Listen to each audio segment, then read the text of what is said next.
Llegas a tu casa después de trabajar duramente todo el día, cansado, reventado. Tienes una, quizás 2 horas libres antes de acostarte y decides invertir ese tiempo en echarte unas partidillas a algún jueguito online.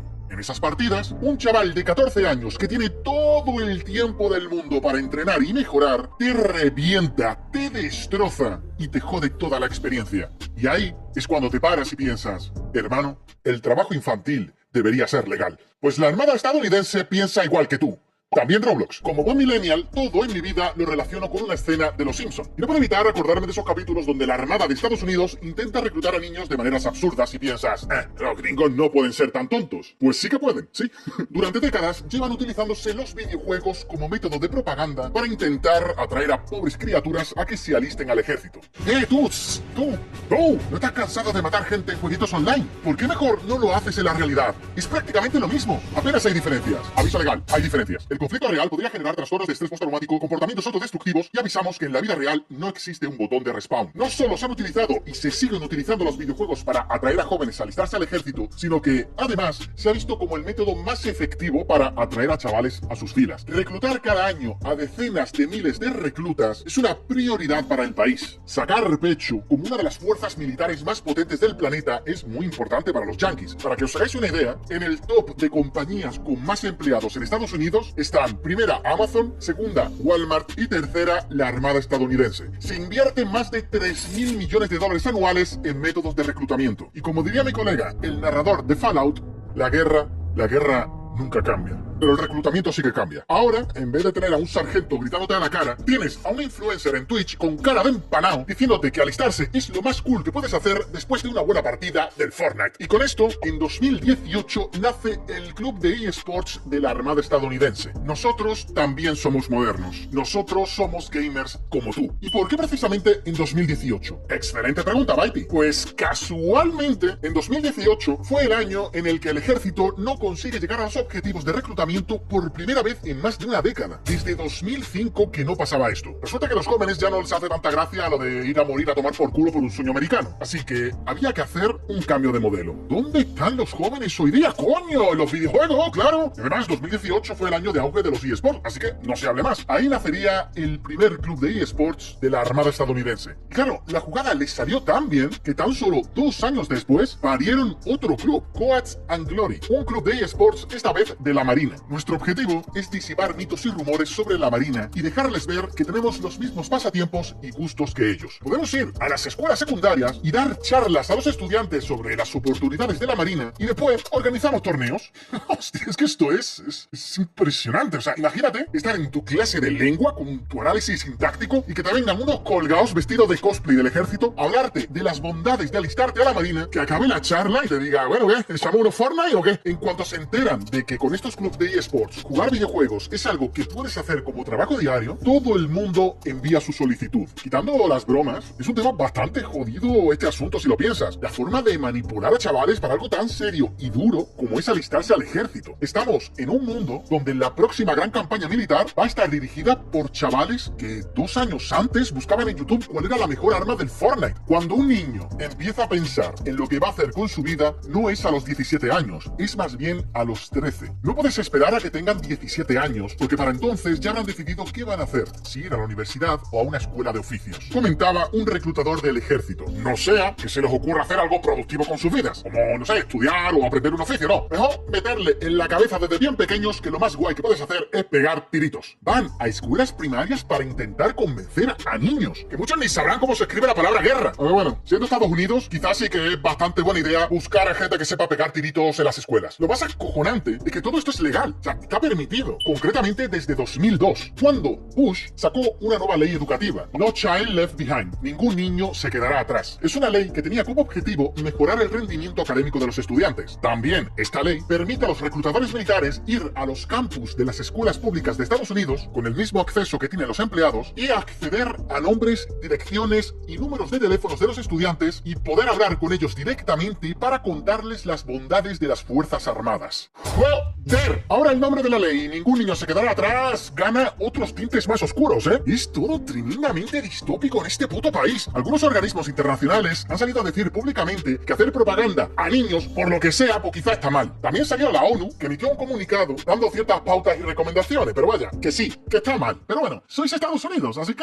haced lo que queráis. Me gustaría aquí recalcar la hipocresía del gobierno de Estados Unidos odiando los videojuegos, utilizándolos como cabeza de turco cada vez que ocurre algún evento trágico en Estados Unidos, como un tiroteo en una escuela, por ejemplo, pero luego me callo en la boca y llevo esos videojuegos a esas escuelas para utilizarlos como método de reclutamiento. La organización Veteranos por la Paz, formada por gente que ha visto la suficiente mierda en su vida como para intentar que otros no la sufran, son veteranos de guerra que abogan por la paz. Pues esta organización ha expresado múltiples veces su preocupación por todo esto, por el impacto que pueden tener estas prácticas en jóvenes que, obviamente, aún no están preparados para tomar estas decisiones sobre su futuro. De hecho, la propia organización lanzó una iniciativa llamada Gamers for Peace, en la que se oponen a la presencia militar en plataformas de juegos y redes sociales. Buscan sensibilizar a los jóvenes de los riesgos de ser inundados a todas horas de propaganda militar disfrazada de entretenimiento. Cuando se formó el club de eSports de la Armada estadounidense, su objetivo no era solo mostrar a chavales que, alistándose al ejército, podían jugar torneitos de Fortnite. El objetivo también era, obviamente, captarlos en redes sociales. Porque qué mejor manera de reclutar a la próxima generación de soldaditos que haciéndoles creer que ser gamer y ser militar es prácticamente lo mismo. Llevan varios años patrocinando eventos de videojuegos. Si habéis visto conmigo estos años L3 en directo, era imposible no verlos. Ahí estaban. Alístate a la marina, hijo de puta. También patrocinan eventos de eSports, también ligas, como no podía ser de otra forma, la Call of Duty League. No se sabe con exactitud cuántos eventos han patrocinado, pero se calcula que en todos estos años la cifra es superior a 100. También patrocinan, por supuesto, eventos presenciales. Van a ferias de videojuegos y de eSports para intentar atraer incautos. E incluso ponen chicas cosplayeadas para que los chavales se acerquen y ¡pam! ¿Seguro que no quieres alistarte a la marina? Verlos por Twitter da un cringe impresionante. Amigos, somos guays, somos modernos, somos jóvenes. Hasta el punto de decir en una conversación... Hubo. Es que esto es muy distópico, ¿eh? ¿Por qué no te alistas a la marina? Ya sabéis cómo es internet y se empezó a poner de moda entrar en sus directos y preguntarles, oye, ¿cuál es tu crimen de guerra estadounidense favorito? Y se puso tan de moda que llegó a un punto donde la gente competía para ver quién podía ser baneado más rápidamente del Discord oficial del club de eSports de la Armada, preguntándoles cuál era su crimen de guerra favorito. Por cierto, el récord del mundo está en 6,8 segundos. Pues de todo esto se hizo tanta bola que hubo cartas abiertas de instituciones y abogados avisando de que banear por preguntar sobre crímenes de guerra es ilegal y es algo que de hecho viola la primera enmienda. El ejército y la marina no pueden, constitucionalmente, eliminar comentarios ni prohibir a personas el acceso a sus canales sociales simplemente por hacer preguntas sobre temas que preferirían no abordar. Y tuvieron, legalmente, que dejar de banear a las personas por hacer esto. A día de hoy es público el documento que le dan a los chavales que llevan el canal de Twitch de la Marina y la Armada estadounidense, con todas las directrices y pautas que deben abordar para llevar su canal de Twitch. Tienen la orden de que cuando le pregunten, oye, ¿cuál es tu crimen de guerra estadounidense favorito? Deben contestar, estoy aquí para jugar. Es muy ridículo todo, la verdad. Un absoluto desperdicio de recursos del ejército en chorradas. Pero claro, igualmente la prioridad de los streamers debe ser el reclutamiento. Todo lo que se haga en redes sociales debe apuntar a generar conexiones entre los reclutadores y los jóvenes candidatos, dice el documento. Hubo un pequeño parón de unos meses, que parecía que no seguiría, por nada, una bromilla en una partida de Among Us, donde los reclutadores hicieron bromas sobre el bombardeo a Japón, Nagasaki, y usaron la N palabra varias veces. Ya sabes, cosillas. Y también, mi favorita, tuvieron que hacer otro parón obligados cuando los banearon temporalmente de Twitch debido a que hicieron un sorteo de un mando de Xbox donde, para participar, lo único que tenías que hacer era rellenar un formulario a través de un enlace que les ponían en pantalla, pero resultaba que ese formulario era un formulario para alistarse al ejército. De verdad, es que tú lo ves en Los Simpsons y piensas, han exagerado tanto que ha dejado de ser gracioso. La relación entre el ejército y la industria del videojuego es algo que viene ya de muy largo. Llevan años utilizando mandos de Xbox para el manejo de drones, submarinos, robots, porque para ellos realmente utilizarlos son todo ventajas. Sabes que los nuevos reclutas muy probablemente vayan a saber utilizarlos, lo que te ahorras en formación,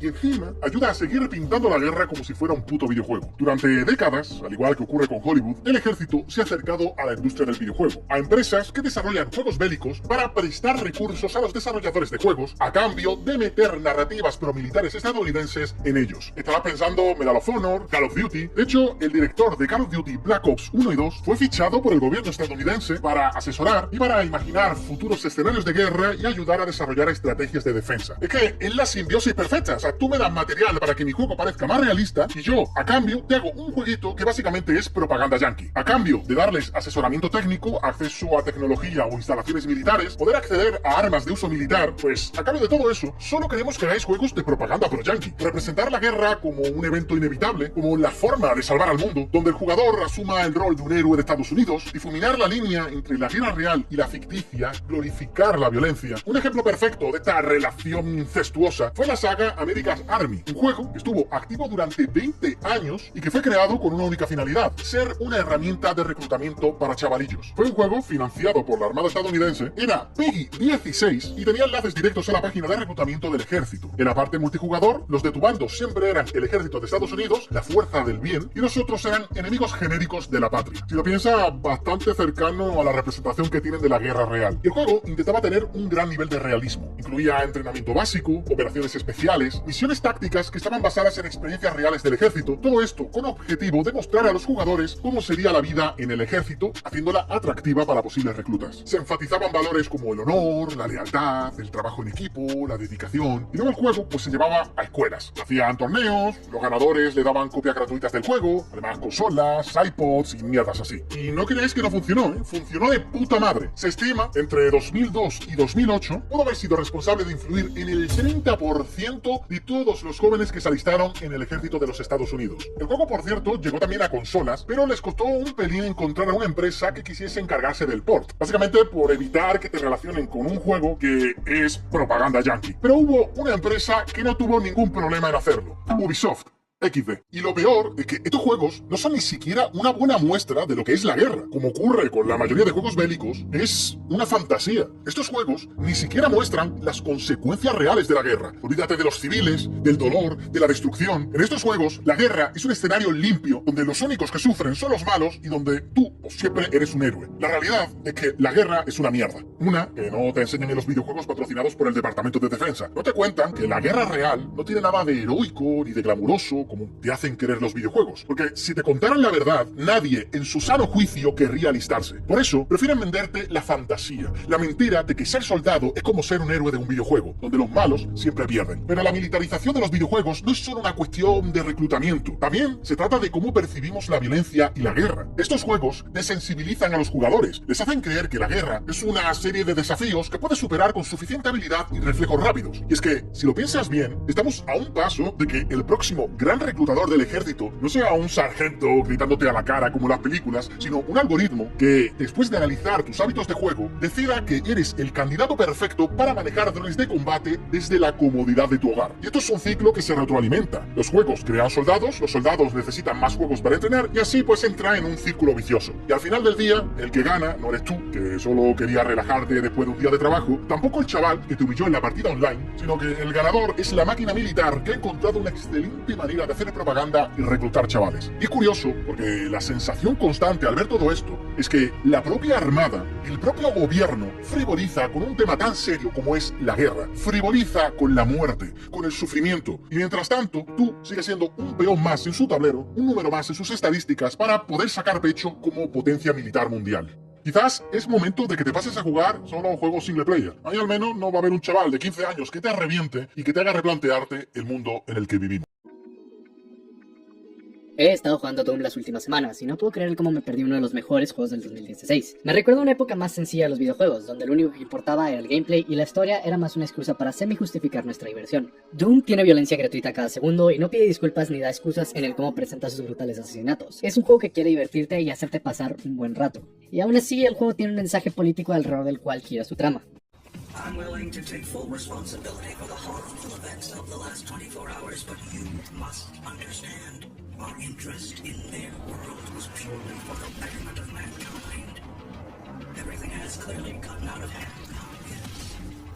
But it was worth the risk, I assure you. Existe este sentimiento de desconfianza a las megacorporaciones y el cómo utilizan el lenguaje progresista para aparentar ser más amigables, inmiscuyéndose en la cultura moderna para fingir ser un aliado mientras siguen usando tácticas de negocio predatorias y labor de casi esclavitud en países del tercer mundo. Y parece que Doom Eternal va por este mismo camino, con la broma sobre los individuos mortalmente desafiados y el cómo las compañías están tratando de hacer que una invasión demoníaca se vea como algo positivo, apropiándose de palabras y términos de lenguaje que normalmente se utilizan en la izquierda para ser más inclusivos. Esto no es algo ajeno a la realidad. Es bien sabido que estas grandes corporaciones utilizan tácticas de marketing que apelan a la izquierda floja para vender sus productos. Esa clase de personas que creen que llamar a alguien sexista porque no le gustó Rey, que comparar a Trump con Voldemort y que responderle sarcásticamente a sus tweets son una forma de activismo. Y la verdad es que funciona. Si les gusta el fútbol americano, deben de estar conscientes de que de unos meses para acá, Colin Kaepernick, el quarterback de los 49, ha estado en una protesta silenciosa donde se inclina durante el himno nacional para pedir justicia por los brutales asesinatos de jóvenes afroamericanos a manos de la policía en los Estados Unidos. Y sin duda alguna, esto es una causa noble. La violencia racial policíaca es un problema muy grave en los Estados Unidos, y tener una persona de tan alto perfil social poniendo la luz en el problema ayuda mucho a abrir el diálogo. El problema empezó hace unas semanas, cuando una nueva campaña de publicidad por parte de Nike ponía en primer plano la cara de Kaepernick en el eslogan de "cree en algo", incluso si eso significa perderlo todo. Just do it. Ahora, cualquier persona con 2 dedos de frente y 3 neuronas vivas se debería dar cuenta de que en el mejor de los casos, Kaepernick vendió sus ideales a una compañía conocida por usar labor de esclavitud en países del tercer mundo para hacer la nueva cara de sus comerciales, perdiendo así toda credibilidad sobre su causa contra la violencia policíaca. Y que en el peor de los casos, toda esta controversia fue siempre un elaborado truco publicitario para hacer a Nike verse como los chicos buenos, después de apoyar a una controversial estrella deportiva. Pero no, la izquierda floja de los Estados Unidos se lo tragó todo sin pensar 2 segundos en las implicaciones de la campaña publicitaria. Las acciones de Nike se elevaron a los cielos y ahora tenemos a millones de idiotas en Twitter y Facebook recibiendo sus nuevos Nike. Y como esto está apoyando a la resistencia y jodiendo a Trump y su gobierno neonazi. Porque nadie se joder a los derechistas neoliberales con darle tu dinero a un monopolio de calzado que le paga centavos a sus trabajadores en el extranjero. Woke as fuck. Así que aunque no sea el foco principal de la historia, el mensaje político del juego tiene un propósito satírico e informativo basado en la vida real, y lo cumple. Se puede hacer un punto en el cómo ni los demonios ni el Doomslayer se pueden catalogar como buenos o malos, que actúan más como fuerzas de la naturaleza enfrentándose que por casualidad están en el medio de un debate político sobre los daños del neoliberalismo y el abuso del lenguaje. Y habla bastante fuerte de las políticas del juego, el cómo pinta la compañía de Hayden como peor y mucho más malvada que lo que son literalmente un ejército de demonios salidos del infierno para destruir todo lo que es bueno y puro. Algo que si te pusieras a leer sobre las condiciones de trabajo de estas megacompañías a las que Doom está satirizando, no te sonaría tan alejado de la realidad. Pero no te olvides de precomprar todos tus videojuegos en amazon.com.mx y prepararte para ver la nueva película de Disney Star Wars en el 2019. A lo que voy con esto es que todo es político, aunque no lo queramos o lo notemos. Todas las obras de arte tienen un mensaje político.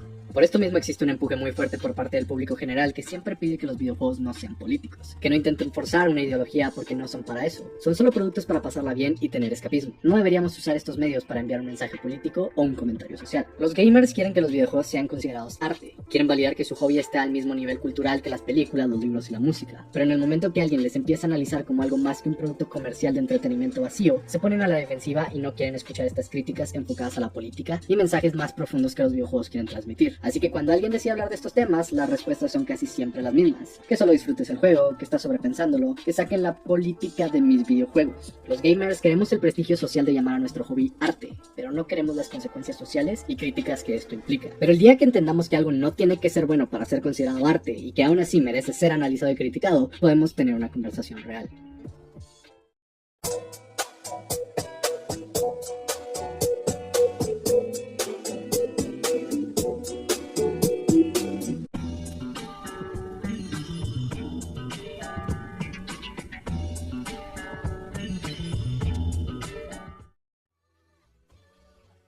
Cuando se habla sobre la política en los videojuegos o en cualquier medio artístico, una de las críticas más comunes es el cómo este no es el tema central de la obra. Call of Duty es el primer juego que me viene a la mente que representa eso. Su mensaje político es obvio y bastante claro, pero cuando alguien intenta discutirlo, la respuesta es: a nadie le importa. Solo les importa el gameplay y jugar con sus amigos en el multijugador. Mientras eso puede ser verdad y ni los desarrolladores del juego ni los jugadores le ponen atención al mensaje político que está predicando, hay algo que debemos recordar siempre. Un mensaje político mal hecho sigue siendo un mensaje político. Muchas veces esto mismo lo hace más peligroso, porque al incluir mensajes políticos sin pensarlo mucho, se puede volver vacío y mucha gente le tomará valor de cara y como una verdad absoluta. Las películas de Michael Bay son un ejemplo de esto. Su mensaje político de superioridad americana y de la resolución de todos los problemas con violencia es muy claro, pero debido a que es una mala serie de películas, se ignora el mensaje a favor de disfrutar la acción en pantalla. Pero el mensaje sigue ahí, se sigue predicando y la gente le sigue consumiendo. Las ideas son memes que crecen al ser compartidas. Esto incluye las ideas mal planteadas y puestas en un producto artístico de manera floja. Call of Duty y las películas de Bay tienen mucho en común en este sentido. Ambos son productos de ideologías políticas americanas que predican como verdad absoluta. Las masas les consumen sin pensar mucho, su mensaje político viene de situaciones socioculturales que los creadores no se dan cuenta solo están perpetuando, porque el intervencionismo y la superioridad americana siempre han sido una realidad para ellos, y porque no lo sería así en el arte que crean. Pero hey, ¿qué nos importa eso? Después de todo, Call of Duty solo vende millones en su día de salida, y las películas de Michael Bay siempre son blockbusters. ¿Por qué deberíamos preocuparnos por la clase de mensajes políticos que estas obras de arte manden si no es su foco principal? Todo es diversión sin preocupación al final del día.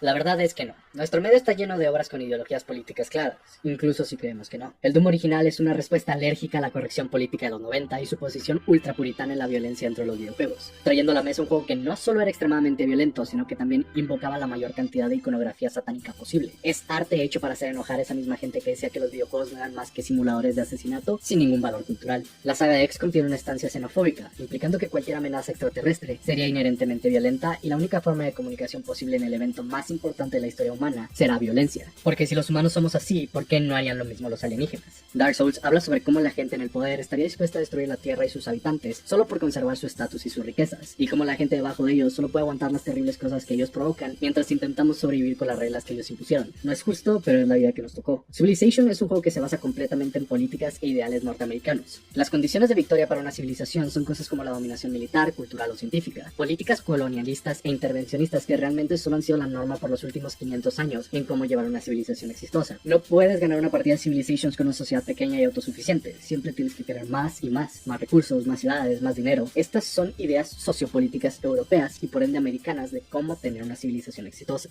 Fallout tiene un mensaje cínico de cómo la naturaleza humana tiende a la autodestrucción y al egoísmo sin importar la cantidad de traumas a los que seamos testigos. Una idea donde la historia está condenada a repetirse sin importar que aprendamos de ella, porque simplemente no nos importa. Warhammer 40.000 es una de las obras más obvias que hablan de cómo nuestras políticas expansionistas sin control y nuestra insistencia de creer en la teoría de la historia de grandes hombres solo nos puede llevar a un futuro oscuro y lleno de miseria, sin importar cuántos avances tecnológicos tengamos. Night in the Woods, un juego sobre animales caricaturescos que cometen crímenes menores, es una historia sobre la inevitable caída del pueblo pequeño clásico de Norteamérica, por culpa de una sociedad capitalista fuera de control, a la cual no podemos seguirle el paso, y como cualquier intento de aferrarse a un tiempo pasado que era mejor, solo resulta en sufrimiento para las nuevas generaciones que deben encontrar una manera de sobrevivir en este mundo nuevo para el que no están preparados. Todos estos ejemplos que mencioné, menos Night in the Woods, los menciono porque son videojuegos que normalmente son señalados como ejemplos de diversión pura al que no les importa propagar una idea o que usan su historia como un vehículo para disfrutar de sus mecánicas. Y como pueden ver, incluso estos juegos tienen un mensaje político muy marcado. Incluso los juegos de Nintendo se pueden considerar políticos. Pikmin pone un énfasis en el colectivismo japonés y cómo se preocupan por trabajar a una meta en común, incluso si esto significa que los individuos pierden importancia y personalidad en el sistema, muchas veces costándoles la vida en el nombre del bien común.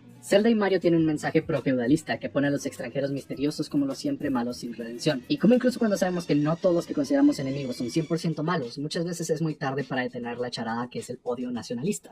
Metroid tiene un mensaje ambientalista en el cómo los humanos solemos destruir ecosistemas para que se adapten a nuestras necesidades, para después intentar arreglarlos y terminar empeorando las cosas cuando hacemos eso. Y por supuesto, se podría escribir una tesis completa sobre nuestra posición en las políticas económicas de Animal Crossing, centrándonos en qué tan ética es la figura de Tom Nook. Ahora, ¿estoy diciendo con esto que las políticas son el tema principal de estos juegos? Claro que no. Muchas veces el mismo juego ni siquiera está consciente de estas, pero es ahí donde las cosas se ponen interesantes. Sean el punto central o no, fueran puestas a propósito o sin darse cuenta, las políticas siguen ahí, y es por eso que debemos hablar de ellas. Es decir, los mensajes políticos intencionales en un videojuego son interesantes a su propia manera, y ya he hablado de ellos varias veces en el canal. Es fácil desarrollar una idea o mensaje si conoces de lo que estás hablando. Esto mismo te permite explorar la mayor profundidad y asegurarte que lo que quieres decir llegue de la manera más clara posible, sin importar cuántas capas de simbolismo y analogías les pongas. Pero en lo personal me parecen más interesantes los mensajes políticos que no son intencionales, que son puestos en una obra porque esa política es la realidad del autor y no se da cuenta que está poniendo ideologías que quizás otras personas no compartan o puedan vivir. Como siempre lo he dicho, una obra de arte es un reflejo de la sociedad y el tiempo en el que nació, y por esto mismo es vital analizar las obras desde un punto de vista crítico y ver por qué exactamente es que los creadores de contenido plasman esas políticas en sus obras sin darse cuenta, ya que puede darnos una ventana más amplia de cuál era la forma de pensar general en el momento en la que la historia fue fue creada, cuáles eran las políticas sexuales, culturales, económicas o de cualquier tipo que eran vistas como la norma y cómo contrastan con nuestras propias políticas actuales. Y esto va a seguir pasando. Generaciones futuras mirarán al arte creado en nuestra época, incluidos los videojuegos, y les servirá como un punto de referencia de cómo piensa la gente hoy en día. Y nuestro trabajo como analistas y críticos es dejar una prueba tangible de la clase de comentario social del que estábamos conscientes y del que no, para ayudar a entender no solo la cultura de nuestra época, sino también nuestra contracultura. Es por eso que me molesta cuando gente pide que juegos AAA como Spider-Man o Far Cry 5 hagan hincapié en sus políticas y el mensaje que quieren enviar. Es mucho que pedirle a un producto que está hecho para ser vendido a la mayor cantidad de gente posible, y por ende, intentan no alinearse con ninguna ideología que no sea fuertemente presente en la mayoría del público para no hacerles sentir atacados y que compren lo que les están vendiendo. Nunca veremos un juego de Spider-Man que presente en una luz realista a los policías de Nueva York y sus sesgos raciales, así como nunca tendremos un juego de Far Cry que trate sobre los peligros ideológicos que representan los grupos ultraderechistas y nacionalistas en los Estados Unidos. Es simplemente demasiado arriesgado. Este trabajo se lo debemos dejar, al igual que las películas, cómics y series de televisión, a proyectos más pequeños y sin tanta gente involucrada, porque son los que se pueden dar el lujo de tratar temas más pesados con más cuidado, porque su público objetivo es mucho más pequeño, y si bien deben vender para no ser un fracaso, no deben preocuparse porque sus números lleguen a los billones. Lo que como espectadores y críticos deberíamos hacer con esta clase de juegos de alto perfil, en lugar de exigirles dar un mensaje político, es diseccionarlos, dejar un testimonio sobre cómo representan la clase y mundo en el que vivimos, y las condiciones sociales que le vieron nacer, por qué las políticas de los juegos son como son, y por qué existía un miedo por parte del equipo de desarrolladores a tratar ciertos temas a mayor profundidad que otros. Después de todo, Spider-Man como juego no se atreve a hablar de los problemas policíacos en Nueva York, pero no tiene miedo a mostrar su apoyo incondicional a la fuerte cultura LGBT en la ciudad, y eso en sí mismo dice algo sobre nuestra sociedad y nuestras políticas actuales. Debemos ver qué clase de realidad sociopolítica es en la que vive Hidetaka Miyazaki y su equipo para que todos sus juegos tengan como tema central cómo el individuo lidia con un mundo al que no le importa su existencia y cuyo destino es decidido por las acciones de poderes mucho más grandes que él mismo, a los que simplemente se debe adaptar para sobrevivir o arriesgarse a volverse un hueco sin razón para vivir. O cuál es la realidad moral para que los desarrolladores de Call of Duty siempre elijan como el villano de sus juegos al enemigo actual de Papi América. Y podría continuar por horas hablando de esto. Lo que hoy es que todo tiene un mensaje político, sea a propósito o por error, sea el foco principal o no. El mensaje está ahí y es importante analizarlo y hablar de él, aunque nos incomode o moleste. Es parte del discurso que todo medio artístico necesita para madurar y crecer de manera positiva. Para cerrar el video, quiero poner la luz en una de las críticas más grandes que tiene esta clase de análisis político sobre videojuegos. El cómo no se quiere que los videojuegos, o el arte en general para todo caso, sean políticos. Cómo solo quieren disfrutar del videojuego como un medio de escapismo para no pensar en estas cosas. Y mientras veo esto como un punto de argumentación válida, yo solía tenerlo después de todo, la verdad es que no queremos que los juegos no sean políticos. Solo queremos que estas políticas no choquen con las nuestras de tal forma que nos hagan sentir incómodos. Si no sientes que un producto tenga un mensaje político dentro de él, es porque va acorde a tu visión del mundo y la realidad en la que tú vives. Por eso no lo consideras político, solo hasta que una nueva versión de la realidad se confronta con la tuya, que empiezas a considerar un trabajo político. Y si te preocupa el no poder disfrutar de los videojuegos porque son políticos, no te preocupes. Si bien es cierto que el sobreanálisis y la crítica puede llevar a una persona a dejar de disfrutar los videojuegos y el arte en general, otras personas analizando y documentando estos fenómenos no te prohíben de seguir divirtiéndote con ellos y usarlos como método de escapismo. Estar consciente de las políticas expansionistas y colonialistas de Civilization no va a ser menos divertido el destruir con fuego nuclear a tus enemigos, y saber que Fallout es una crítica al hipernacionalismo xenofóbico estadounidense no va a evitar que sigas utilizando el juego como tu fantasía de rol postapocalíptica favorita. Y claro, siempre está la opción de que analizar y ver los mensajes políticos de un juego sea parte de la diversión. Después de todo, no existiría una escena de ensayistas y críticos de arte en YouTube tan prolífera si no fuera así. Disfrutar de algo y analizarlo a profundidad no son mutuamente exclusivos.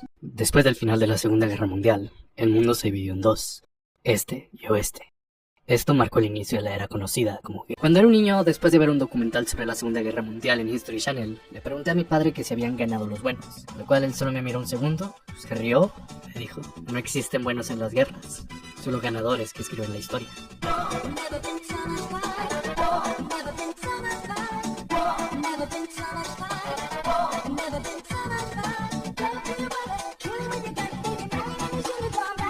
En ese momento no lo entendí, pero con los años me fui dando cuenta que la historia del mundo no es un bonito cuento de fantasía con buenos muy buenos y malos malos, como a algunos les gustaría creer. Muchas veces los que ganaron las batallas reescriben la historia para que les beneficie, elevándose a sí mismos como héroes y salvadores, demonizando al enemigo y, por supuesto, ocultando las atrocidades que cometieron. Sí, los nazis eran fascistas asquerosos que asesinaron a incontables inocentes, pero a veces olvidamos cómo Estados Unidos puso a civiles inocentes en campos de concentración simplemente porque eran inmigrantes japoneses, o cómo los rusos solían prender fuego a poblados de civiles durante sus ataques ataques en la guerra, o las millones de muertes que Churchill causó en la India por desviar recursos alimenticios del país a sus tropas que realmente no lo necesitaban. La historia es la historia contada por los ganadores de la pelea, y no existe una verdad absoluta sobre los crímenes y atrocidades que cometieron en la guerra. Hace unos días mi padre y yo estábamos viendo un documental en History Channel donde un montón de gringos de derecha hablaban sobre Corea del Norte y cómo era un activo peligro para el mundo, y se debatían si sería una buena idea destruirla o asesinar a sus líderes. Y lo hacían sin una pizca de ironía, sin siquiera pensar que Estados Unidos ha invadido países por cosas menores a los que estos hombres hablaban, diciendo cómo era su trabajo cuidar la seguridad del mundo y la paz, ignorando que la mayoría del mundo los ve a ellos como una amenaza mucho más grande de la que Corea del Norte podría ser en cualquier etapa. Existen cientos de países en el Medio Oriente que han sido desestabilizados y llenados de violencia directamente por las acciones de Estados Unidos, quienes creen que son los héroes del mundo,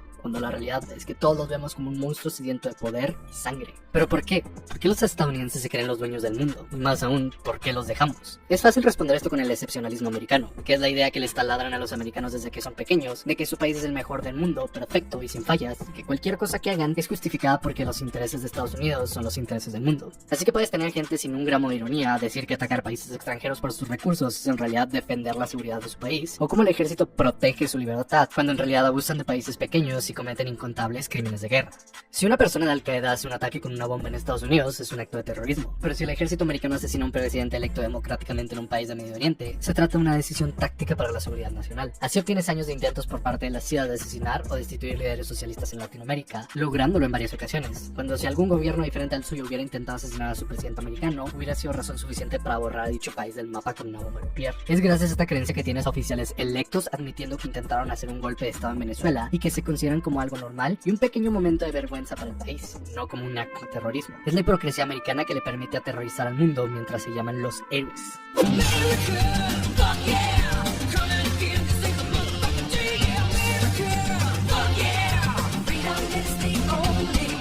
Por cierto, ya sé que 2 o 3 genios van a decir que estoy defendiendo a Maduro y que soy un empleado del gobierno por decir eso de Venezuela. No se preocupen, yo sé que Maduro es un pendejo que abusa de su país y ha hecho sufrir a su gente. Pero perdónenme por no creer que la solución a los problemas de Venezuela es el intervencionismo americano que ha demostrado en muchísimas ocasiones solo empeorar más las condiciones de vida alrededor del mundo. Digo esto porque mucha gente parece creer que no querer que Estados Unidos se interponga en las políticas locales de un país soberano significa inmediatamente que estoy 100% de acuerdo con las políticas de dicho país. En fin, volviendo al excepcionalismo americano. Este no existiría sin tener una bien engrasada máquina de propaganda lista para lavarle el cerebro a la gente desde pequeños. Una serie de películas, libros y videojuegos que pintan al ejército americano y en general las acciones estadounidenses como el epítome de lo bueno del mundo. En el mejor de los casos, héroes del día que merecen el aprecio del mundo. En el peor de los casos, un mal necesario que mantiene el orden en el mundo y que de lo contrario, caeríamos en un caos si no nos siguen cuidando. Vamos, después de la Segunda Guerra Mundial y que los poderes del eje empezaron a querer tomar todo el poder para sus respectivos países, comenzó la Guerra Fría, algo que me atrevería a llamar el momento más importante de la historia de la humanidad moderna. Un evento en el que Rusia y Estados Unidos competirían para tener la mayor influencia y control alrededor del globo, que motivaría uno de los avances tecnológicos más rápidos en la historia de la humanidad.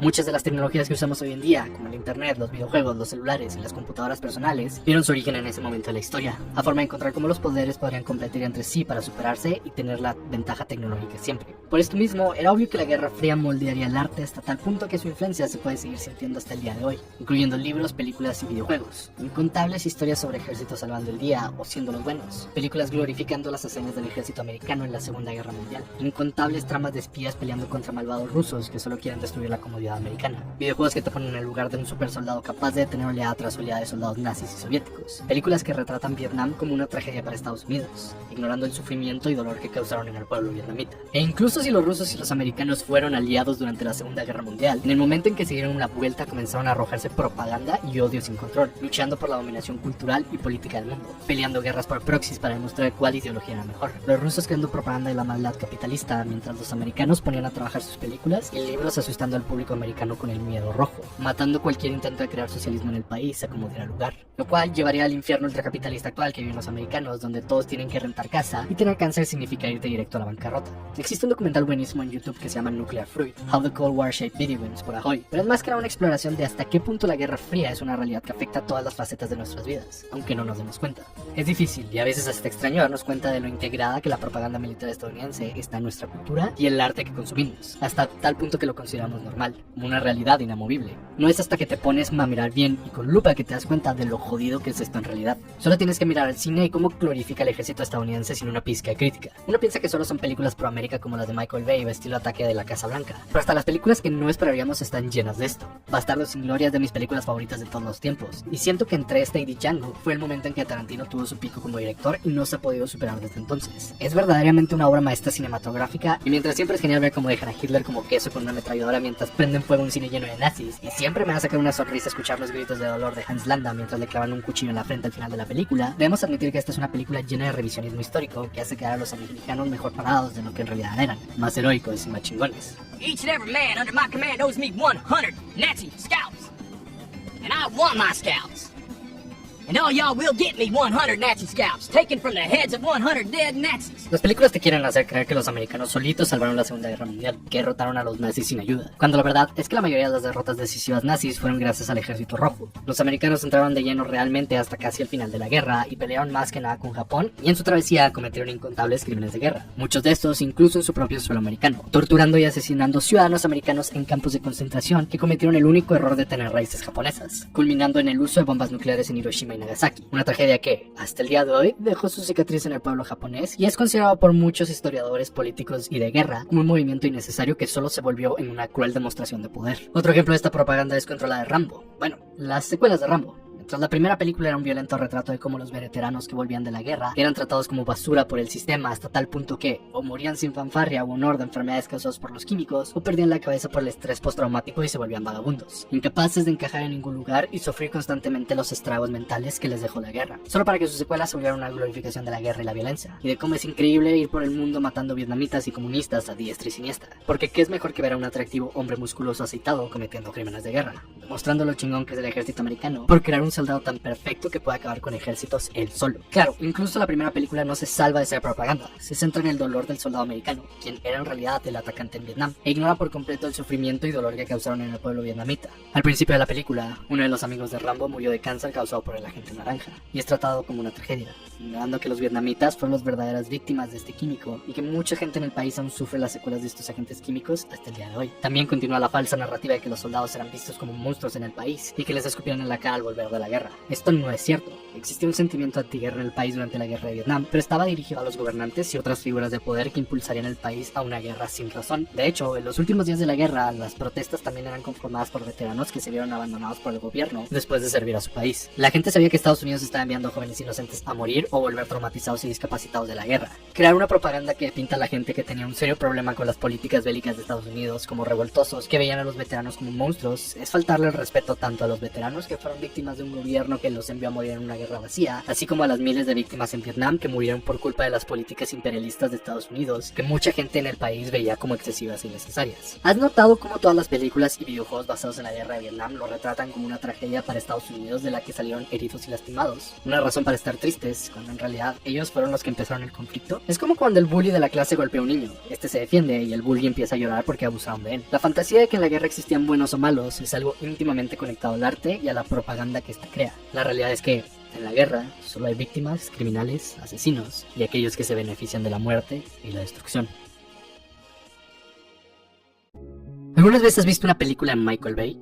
Y con verla me refiero a realmente verla, no solo apagar tu cerebro por 2 horas y disfrutar las bonitas explosiones y muertes en pantalla. Una vez te pones a ver prácticamente todas sus películas, te das cuenta de que son un festival masturbatorio al ejército de los Estados Unidos tan fuerte e intenso, que si lo hiciera un poquito más en serio, terminaría siendo que Florida se corriera sobre la pobre cara de Cuba. Mira Transformers, mira Pearl Harbor, mira 13 horas, todas sus películas tienen una obsesión fetichista con el ejército de los Estados Unidos, poniéndolos en luces heroicas y viéndolos como absolutamente lo más chingón del mundo, y alguien que debes admirar o aspirar a ser. Esta obsesión se ve incluso reflejada en la cinematografía de sus películas, con la cámara siguiendo a los heroicos soldados de manera casi pornográfica, haciéndolos ver intocables, inalcanzables, heroicos, más grandes que la vida misma. Es algo que se repite en casi cualquier película que tenga que ver incluso tangencialmente con el ejército o la Fuerza Armada Americana. Por ejemplo, La Vieja Guardia, con la protagonista siendo una militar con una historia trágica de su padre muriendo durante el servicio, probablemente asesinando civiles en Medio Oriente, y uno de los aliados siendo un ex miembro de la CIA que tiene solo buenas intenciones y el bien de la humanidad en su mente. No, por favor, no busques en internet todos los casos de la CIA torturando gente en el extranjero ni derrocando gobiernos de otros países. Por favor, este tipo es de los buenos y solo quiere usar su red de información e identificación para ayudar a la gente. La era de la vigilancia está bien siempre y cuando obtengamos algo positivo de ella.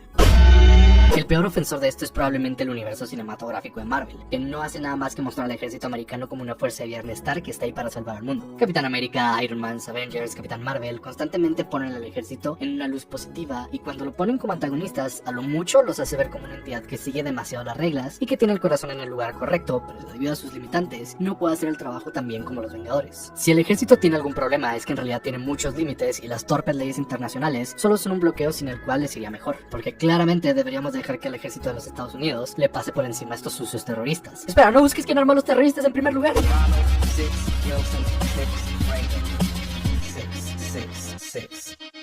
Si quieres saber por qué ocurre esto, solo es cuestión de seguir el dinero. Estas películas son muy caras, estamos hablando de miles de millones de dólares, cantidades de dinero que la mayoría de nosotros ni siquiera se puede imaginar. Y por supuesto, este dinero no sale de ningún lado. El ejército americano da subsidios a todas estas películas, así como les presta equipo con armas y vehículos para la filmación. Esto por supuesto significa que el ejército debe revisar los guiones y el proceso de grabación para aprobar el presupuesto y el equipo. Esto lleva a que el mismo arte se vea limitado. Nunca en la vida van a permitir que una película que sea lo más mínimamente crítica del ejército americano obtenga parte de este presupuesto. Tienen un incentivo económico para contratar directores, guionistas y consejeros que serían menos críticos del ejército y estarán más dispuestos a crear propaganda, estancando el arte y haciéndolo más complaciente a los deseos del ejército. Cuando alguien te dice cómo el capitalismo estanca el arte y lo hace menos creativo, es a estas clases de cosas a las que nos referimos. Oh wow, es otra cosa que el capitalismo arruina.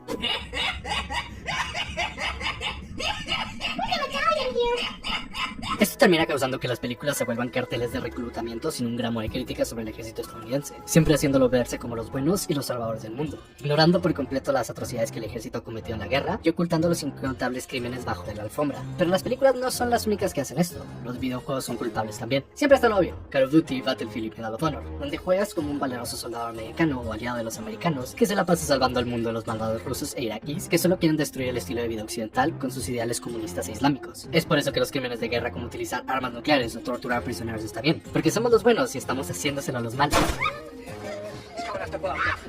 Pero también está oculto en juegos donde no lo esperarías, como Gears of War o Halo, que aunque son historias de ciencia ficción y fantasía, sus organizaciones militares son fuertemente influenciadas por el estilo militar estadounidense, mientras que los enemigos son todos alienígenas hiperreligiosos que hablan en lenguas extrañas, incapaces de comprender nuestra cultura o asimilarse a ella, por lo cual deben ser eliminados sin ningún pensamiento crítico, más allá de jalar el gatillo. Espera, ¿era toda una metáfora de la guerra contra el terror? Siempre lo ha sido.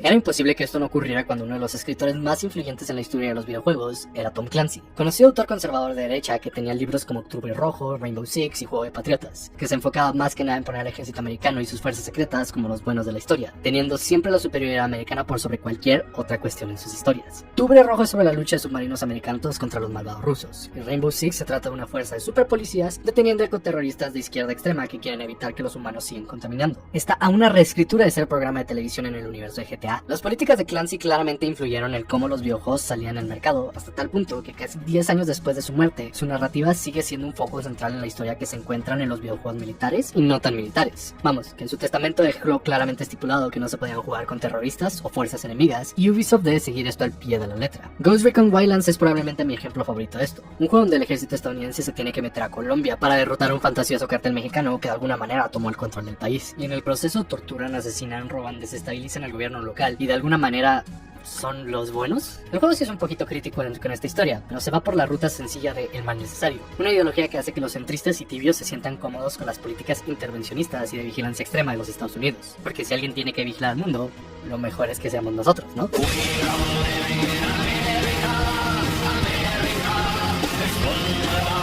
Hace unos meses el ejército estadounidense abrió una división de esports donde jugaría cosas como Rainbow Six, Call of Duty, Overwatch, League of Legends y los juegos que generalmente ves en estas ligas. Y esto no es extraño, el ejército tiene equipos en ligas menores de soccer, americano, básquetbol y otros deportes, así que abrir uno de esports para sus soldados no es algo impensable. El problema aquí fue cuando abrieron un canal de Twitch y Discord donde compartirían sus partidas y empezarían a crear una comunidad, atrayendo a jóvenes a ver el lado divertido del ejército y quizás hacerlos considerar carrera en el ejército.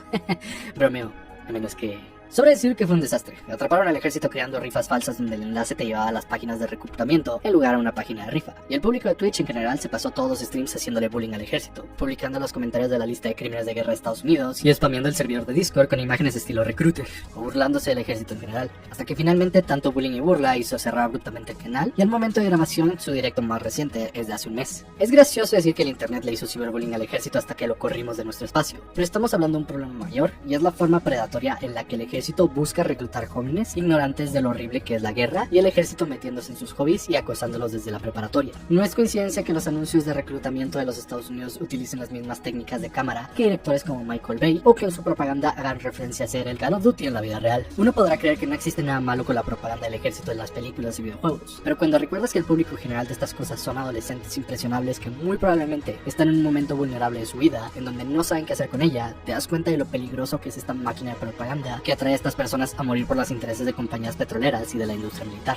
Acusan a jóvenes de familias disfuncionales, de bajos recursos o que simplemente no pueden continuar con sus estudios. Estados Unidos es el país que más gasta en el ejército de todo el mundo, hasta tal punto que si redujeran más de la mitad de su presupuesto, seguirían siendo el ejército más grande del mundo y podrían usar ese dinero para beneficiar a los mismos jóvenes sin futuro que usan como carne de cañón para sus guerras. Pero claro, esto no traería dinero a las compañías petroleras y al complejo industrial de equipo militar, quienes son los realmente interesados en pagar a políticos para que aumenten el presupuesto del ejército y sigan teniendo algo de su pastel, creando un mundo al estilo de Metal Gear, donde la guerra y el conflicto se han vuelto un negocio y deben permanecerse constantes. Todo esto termina con niños engañados, enviados a morir y sufrir torturas en países extranjeros, a ser víctimas y victimarios de la violencia. En el mejor de los casos no ven nada de acción y simplemente terminan su servicio desperdiciando su juventud. En el peor de los casos se vuelven criminales de guerra que terrorizan, violan y destruyen vidas inocentes de gente en otros países, invadiendo y creando un sentimiento antiamericano. En medio de todo esto quedan los pobres chicos que se quedan con estrés postraumático para toda la vida por ver eventos terribles.